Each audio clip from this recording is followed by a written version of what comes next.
questa puntata abbiamo parlato di turismo, di impresa e adesso focalizziamo la nostra attenzione sul settore dell'auto. Lo facciamo con due approfondimenti, uno insieme a Tony Orione che rappresenta l'auto di carattere nipponico e poi approfondiremo questo discorso anche con Nicola Vacca che rappresenta Confindustria Automotive.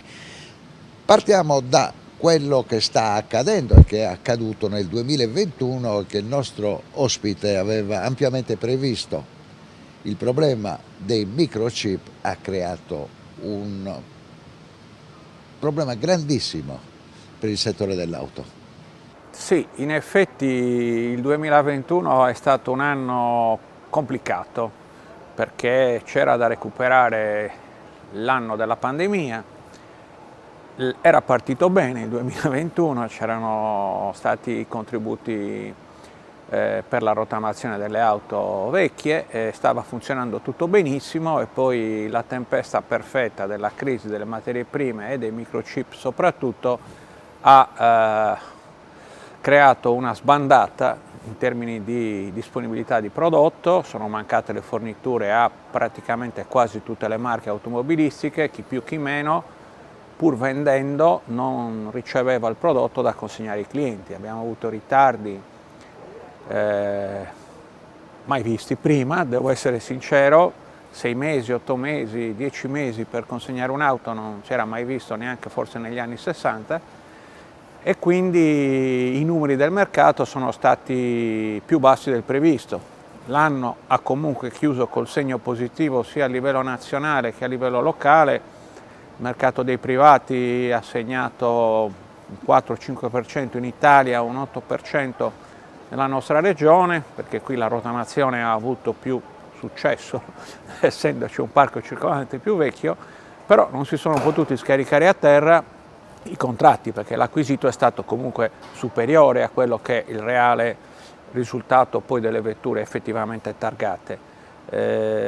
La situazione perdura, anche se è in miglioramento, adesso i tempi di consegna si sono molto abbreviati, poi noi come Toyota abbiamo avuto la fortuna che la casa, essendo la più grossa multinazionale del settore, è riuscita a tamponare, alimentando comunque il mercato, anche se in maniera meno efficace del solito, e quindi siamo andati anche meglio, però abbiamo i clienti in attesa da tempo, l'anno è iniziato, sembra benino, ma sono contratti vecchi.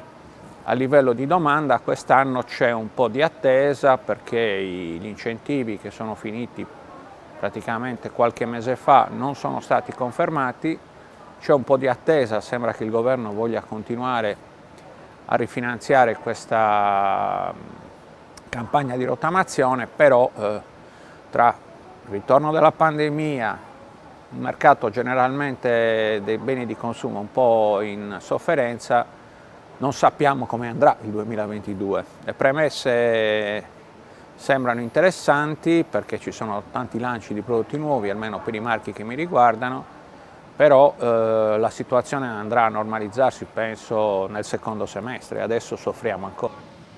Dottor Orione, andiamo al dettaglio. Per l'impresa industriale legata all'automotive nipponica è più facile avere un rapporto con la Cina, che è la base del microchip mondiale, rispetto all'Occidente europeo? Ma quello che diciamo il cliente medio, insomma il pubblico non conosce, è il fatto che ormai tutte le marche automobilistiche, quelle storiche occidentali, hanno un rapporto molto consolidato col mercato cinese, tutti producono e vendono in Cina anche attraverso partner o con fabbriche proprie, per cui c'è la possibilità per le case, soprattutto diciamo giapponesi, coreane, ma anche europee, meno le statunitensi, tranne General Motors, di approvvigionarsi su quei mercati.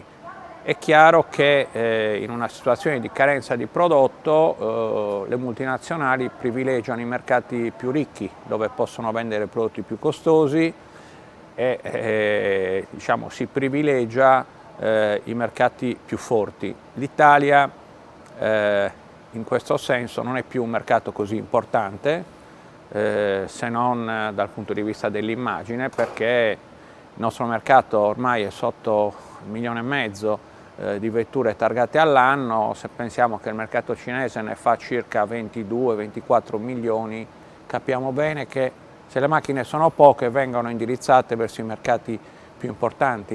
Il problema in Europa è stato anche quello, ma è un problema che si è trovato in tutti i mercati. Anche il mercato statunitense ha perso molti numeri, General Motors in particolare dopo 90 anni non è più il primo marchio negli Stati Uniti, perché è stata superata da Toyota, che appunto ha avuto più disponibilità di prodotto rispetto a loro.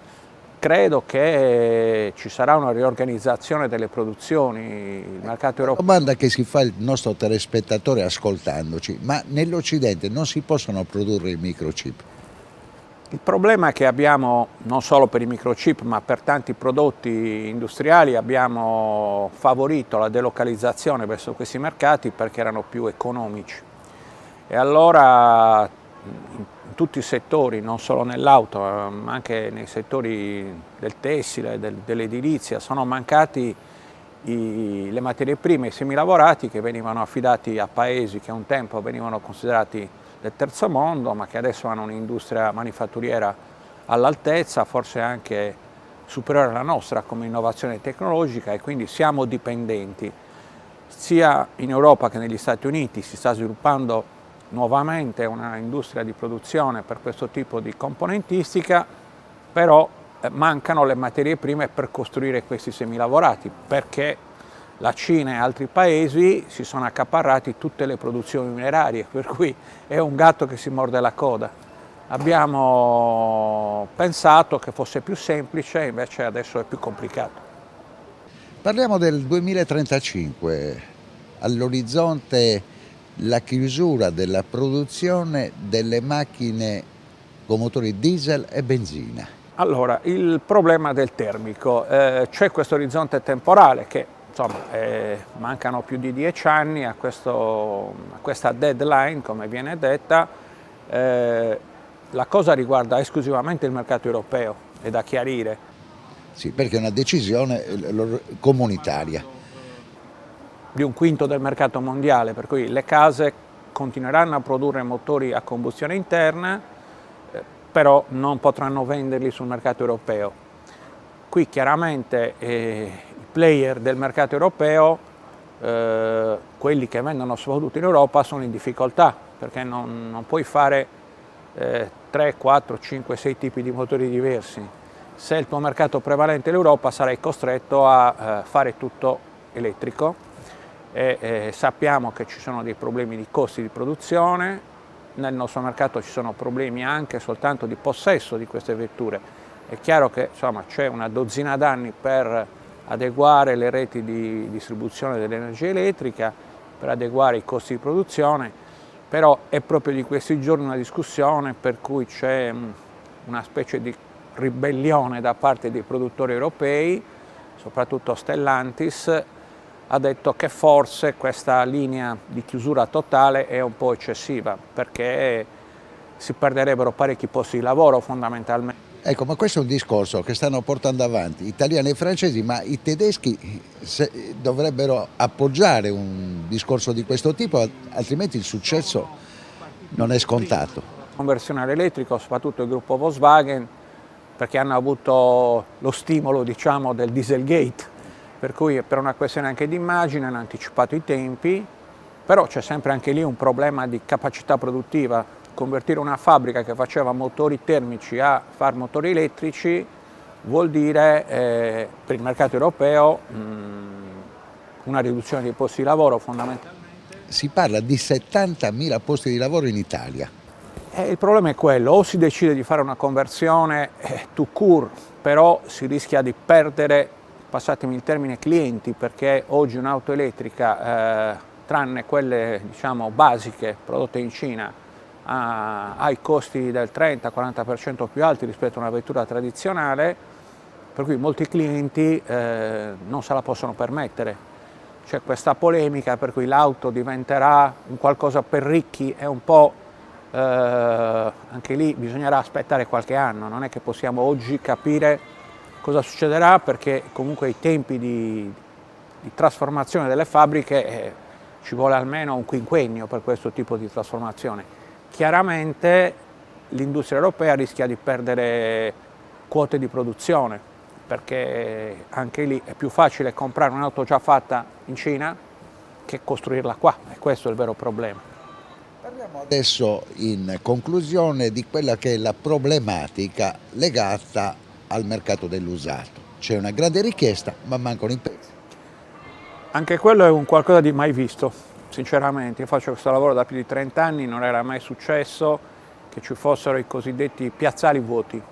Oggi se uno vuole acquistare una macchina usata trova dei prezzi più alti rispetto anche solo a 6 mesi fa del 20%, perché non c'è il rientro da parte dei clienti che acquistano il nuovo. Un po' perché ne abbiamo rottamato tante, pare 500.000 l'anno scorso, e un po' perché non essendoci il nuovo, il cliente che ha l'usato in mano me lo porterà fra qualche mese. Noi abbiamo richieste, è una situazione di tutta Italia ovviamente, l'usato ha per un po' soppiantato la mancata disponibilità del nuovo, adesso è finito anche quello. Ma mentre i prezzi del nuovo sono aumentati di 4-5 punti, il valore dell'usato è aumentato anche del 20%. È una situazione davvero poco credibile, perché i clienti quando arrivano qua non sapendo questa situazione si stupiscono che la macchina che cercano sia davvero introvabile. Ecco, ma a questo punto il cliente che viene in concessionaria e promuove la vendita della sua autovettura trova le braccia aperte dell'interlocutore. Noi infatti valutiamo l'usato di più rispetto a qualche mese fa, proprio perché c'è questa carenza, però c'è una problematica anche lì. Io oggi quoto la macchina un tanto, il cliente me la riporterà fra 6 mesi con più chilometri, magari con qualche danno, magari fra 6 mesi il prezzo si abbasserà, c'è un po' di incertezza. L'unica cosa certa è che c'è tanta gente che non riesce a soddisfare la propria esigenza di mobilità e difatti sta creando molta confusione. I clienti si arrabbiano con noi per una situazione che non dipende da noi. Grazie davvero Tonino Rione, adesso andiamo con la linea alla regia, dopodiché completeremo il nostro discorso che riguarda l'automotive con Nicola Vacca che rappresenta questo settore in Confindustria. A tra poco, grazie Orione. Prego, grazie a voi.